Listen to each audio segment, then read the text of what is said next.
Assalamualaikum warahmatullahi wabarakatuh. Selamat pagi, perkenalkan saya Rifka Azapatana dari SMA 1 Kayangan. Saya pembicara pertama dari tim kontra. Pada mosi, Dewan ini akan menghapuskan pembagian kelas atau tahun di setiap sekolah dasar dan menengah yang mengelompokkan anak-anak berdasarkan usia dan sebagai gantinya mengelompokkan mereka berdasarkan kompetensi dan kecerdasan. Saya tidak setuju dengan mosi ini karena ada beberapa tantangan.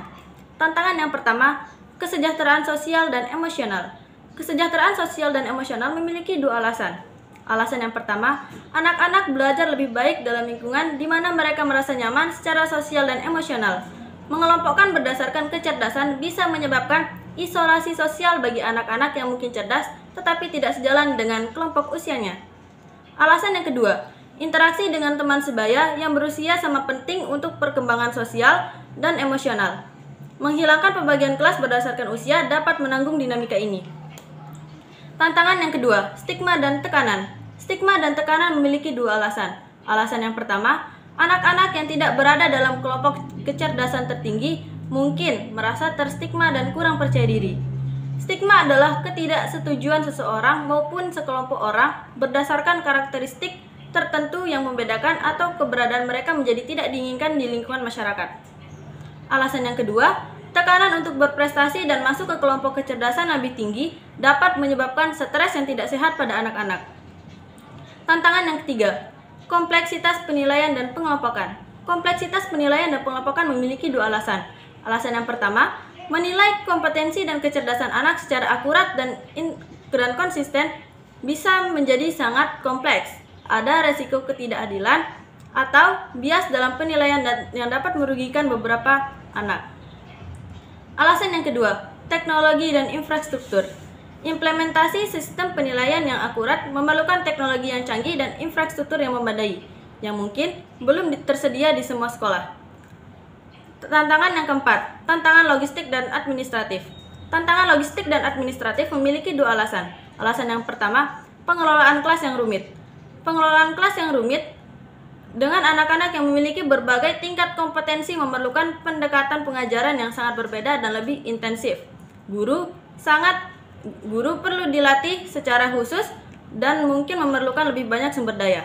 Alasan yang kedua, restrukturisasi sistem. Mengubah seluruh sistem pendidikan untuk mengelompokkan berdasarkan kompetensi memerlukan restrukturisasi besar-besaran, termasuk kurikulum, penjadwalan, dan administrasi sekolah yang bisa memakan waktu dan biaya yang sangat besar. Ada beberapa pendapat para ahli tentang mengelompokkan anak-anak berdasarkan usia di sekolah. Pendapat pertama, menurut teori perkembangan kognitif Jean Piaget. Jean Piaget, seorang psikolog perkembangan terkenal, mengemukakan bahwa anak-anak memulai tahap-tahap perkembangan kognitif tertentu pada usia yang relatif sama. Mengelompokkan anak-anak berdasarkan usia memungkinkan pendidikan yang sesuai dengan tahap kognitif mereka. Misalnya, anak-anak dalam kelompok usia yang sama cenderung berada pada tahap perkembangan yang sama, seperti tahap praoperasional 2-7 tahun atau tahap praoperasional 7-11 tahun.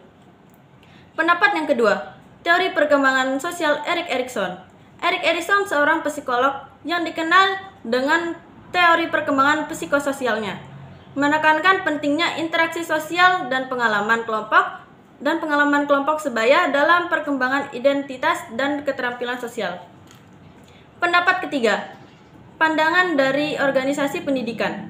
Organisasi seperti American Academy of Pediatrics dan National Association for the Education of Young Children mendukung praktik pengelompokan usia karena memanfaatkan perkembangan sosial dan emosional yang dihasilkan. Mereka menekankan bahwa anak-anak mendapatkan manfaat besar-besaran dari berinteraksi dengan teman sebaya yang membantu dalam perkembangan keterampilan sosial, kerjasama, dan empati.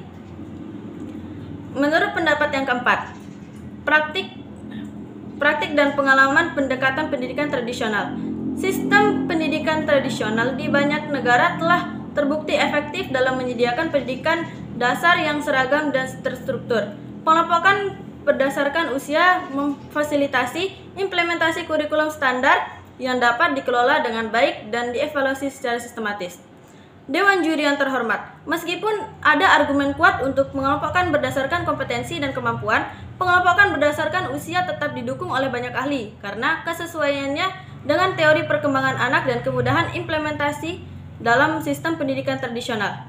Saya sangat menentang dengan mosi Dewan ini akan menghapus kelas berdasarkan usia dan menggantikannya dengan mengelompokkan berdasarkan kompetensi. Karena mengelompokkan usia sudah menjadi norma yang diterima secara luas dalam masyarakat, mengubah sistem ini membutuhkan perubahan besar dalam pola pikir dan struktur pendidikan yang sudah ada, dan kelompok anak-anak berdasarkan usia sudah dominan di setiap sekolah di negara kita. Sekian dari saya. Wassalamualaikum warahmatullahi wabarakatuh.